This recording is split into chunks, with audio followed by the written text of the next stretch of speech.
In this video, I want to be talking all things discs in your spine and why you probably have an issue at your spine, might not be aware of it, but do not panic because it's pretty common and I'm going to tell you why it's common and what you can do about it. So let's dive straight in. Firstly, if you're new to the channel, thanks for checking us out. My name's John, I'm a sports therapist and I want to do 3 simple things for you. Help you understand your body better so you can get rid of pain, weakness, injuries, so you ultimately can be striving forward and hitting your health and well-being goals. But in this one, I want to talk all things discs, spine. And this really comes about for 2 reasons. One is because in clinic, I see a lot of MRI report findings and they always throw up things. And they always use words that might be scary, intimidating, like disc degeneration or bulging discs. And people understandably have a lot of questions about this. But also, I was looking at some research recently that was incredibly interesting. And ultimately, I want to explain why it means that you, even if you haven't got pain, probably have an issue at your discs, but why not to panic? So firstly, really briefly, let's talk about what the discs are. So our spine is made up by lots of bones, or what we call vertebrae, that form lots of little joints in order to make our spine. Living in between each of these vertebrae, we have these disc structures. Now these disc structures are there to allow movement between those vertebrae, but also to create shock absorption. So they absorb that pressure in the spine. And the discs are made up of a structure that has a jelly-like structure inside of it.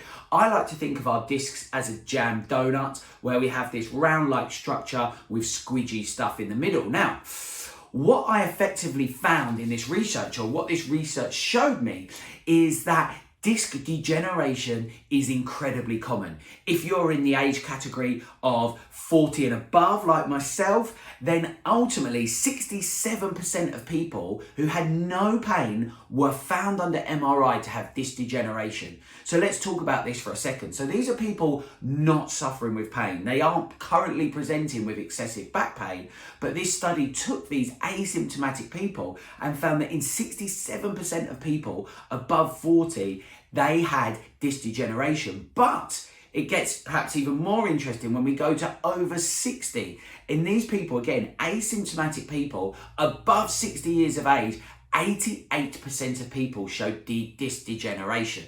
So what does this all mean? Well, firstly, if you're watching this video and you're lucky enough to be under 40, perhaps in your 20s, and thinking, well, this doesn't matter for me, you'd be wrong. If you're in your 20s, think of 2 friends. And guess what? At least one of those 3 people have disc degeneration. In the same study, 20-year-olds were found to have 37% had disc degeneration. So again, let's decipher this a little bit. Disc degeneration, what we know about these is that unfortunately these discs degenerate. But we're going to talk about what you can do to prevent that and help that and make sure that you don't turn from asymptomatic and symptomatic. So stick with me for a second. But we know that the body as a whole is a machine. We're designed to be a machine, an incredible machine at that.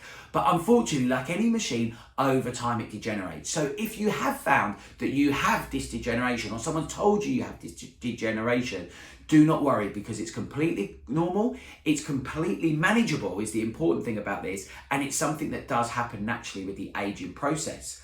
But what about bulging discs as well? What did research find around bulging discs? Well, what it found, again, in asymptomatic people, so someone not presenting in pain, and this took a study between 20 and 70 years old, so a much wider age range in terms of our overall data, but it found that 87% of people had bulging discs that were asymptomatic. So what does that mean? Well, a bulging disc is something that we can see here, and it's highlighted in red here. And so our discs, I mentioned that we can think of them like jam donuts. Again, if they're compressed or we degenerate a little bit of the discs, they can create this bulging effect. And it's like the jam bulging out of the side of the disc. Now, that can prolapse or herniate and the jam can come out. But in a lot of the time, what happens is the disc bulges. Now, how big a problem is this? Well, that can really vary. As I said, 87% of people between 20 and 70-year-old were found to have bulging discs. So it's super common, we know that. But a lot of the time, these can be asymptomatic. But if it becomes symptomatic, then actually, unfortunately, it can become very painful and very problematic. And that's when we get conditions like sciatica, which is something I've spoken about a lot on our channel. So why this asymptomatic to symptomatic? And we could be talking about millimeters here. Let me explain why. So escaping from all of the vertebrae, we have our nerves coming out of the main spinal cord, and they go off to supply all of our muscles and allow for movement and things to happen. Now, these can be working in quite tight spaces. So if our disc bulges, and as we can see here, if I move this disc to here, what we've got here is a bulging disc with space between that and the nerve. The problems happen where if that bulging disc then hits that nerve. If that bulging disc hits that nerve, that's when we can get that referral pain running down our legs, into our arms, into our back, wherever it might be. Often might present like pins and needles, burning sensations. So really what we want to be making sure, if possible, is that these bulging discs, we either try to improve the level of bulge and reduce the level of bulge, or we keep them away from our nerves. So what have we got to do about it? Well, ultimately, what I don't want to do in this video is panic you. I want to do the opposite. I want to tell you that these disc degenerations, these bulging discs, are completely common and can be quite normal. But what we want to do is manage those so that they don't get to the level where they're causing us this pain. So 3 simple things that you need to be following, and this is for everyday life anyway. But firstly, we want to stretch out the muscles that affect the spine. So some of the key players might be things like our QL muscle, our quadratus lumborum muscle. Why is this important? Well, these muscles actually attach onto the lumbar vertebrae. So if those muscles become tight, they're going to cause more pressure onto that spine and more likely to create excessive force in these discs and speed up the degeneration process and could lead to bulges. We also want to be making sure that we're stretching out the muscles at the back. We have some big players like our glutes. Our glutes come in and attach into our lower spine. So we want to make sure that we're stretching out those muscles well for those same reasons. Good muscle to be stretching out to make sure that our back health is as good as possible. We also want to hit our hamstrings. Why our hamstrings? Well, the hamstrings come and they attach into the back of the pelvis. So if you've got short and tight hamstrings, that will create a posterior or a back pull onto the pelvis, which again will be compressing that lumbar spine, speeding up this degeneration process happening of the discs and causing excessive pressure into there. And one final stretch that I don't want you to miss is those hip flexors. Again, I talk about this a lot on the channel, why they're a forgotten muscle when it comes to back pain. Because our hip flexor muscles live at the front, they're often forgotten, but they also come in and attach directly onto those lumbar vertebrae, those bones at the back there. So if we're getting tight through our hip flexors by sitting a lot, running a lot, any of these hip flexory movements, then that's going to be causing excessive force into the area. So there's some key stretches to overall improve our back health.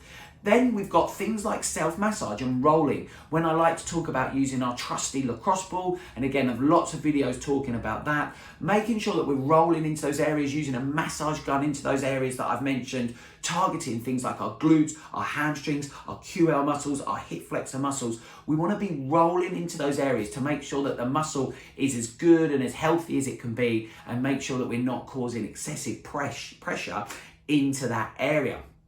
So that's our second tip. We're making sure we stretch, we're making sure we roll. What we also then want to be doing is strengthening our core where possible. So the core is the deep set of muscles that wrap either around the spine or attach onto the spine, that are designed to really keep that spine nice and stable. So if we think about it, that makes more sense. The less movement that we're actually having at the spine, the less process of degeneration is going to be happening. So if we've got a nice strong core that keeps our spine nice and stable and nice and happy when we're doing the movements that we want to do, we're going to have happier back health care. And that's why you will always hear people banging on about core stability and its importance in back rehabilitation. So doing some simple core exercises where they're designed to keep the back nice and still whilst also trying to encourage the back to move. The key is that you're preventing that movement, and what you should be feeling when you're doing these core movements is, one, that you can keep your back nice and flat, and two, that you feel these deep muscles almost deep into the stomach being contracted while we work these. And again, I've got lots of videos if you want to dive deeper into core stability work within the channel.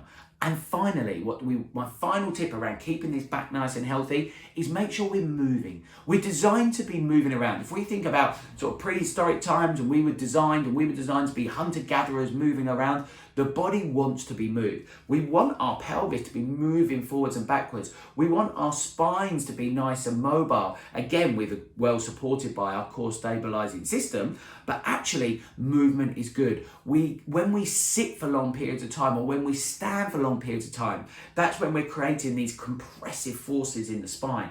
And that's where that can sort of lead to some of these things that I've mentioned, like disc degeneration and disc bulging. What we actually want to be doing is as mobile as possible. Keep this body moving, keep the spine healthy, strengthen up that core to make sure that it's nice and stable as we do that movement, and then stretch out those muscles and roll those muscles that we're using to overall keep your back nice and healthy. I hope that's been helpful for you. What I wanted to do was give you a brief understanding around what discs are, what the spine is, and actually why it's super common for these to degenerate. In fact, it's almost inevitable for them to degenerate, and why that can lead to things like disc bulges. But what we want to be doing is delaying that process where possible. Let's be honest, who doesn't want to delay that aging process? And we want to keep that back as healthy as possible, so that this process that inevitably is going to happen actually doesn't affect the things that you want to do.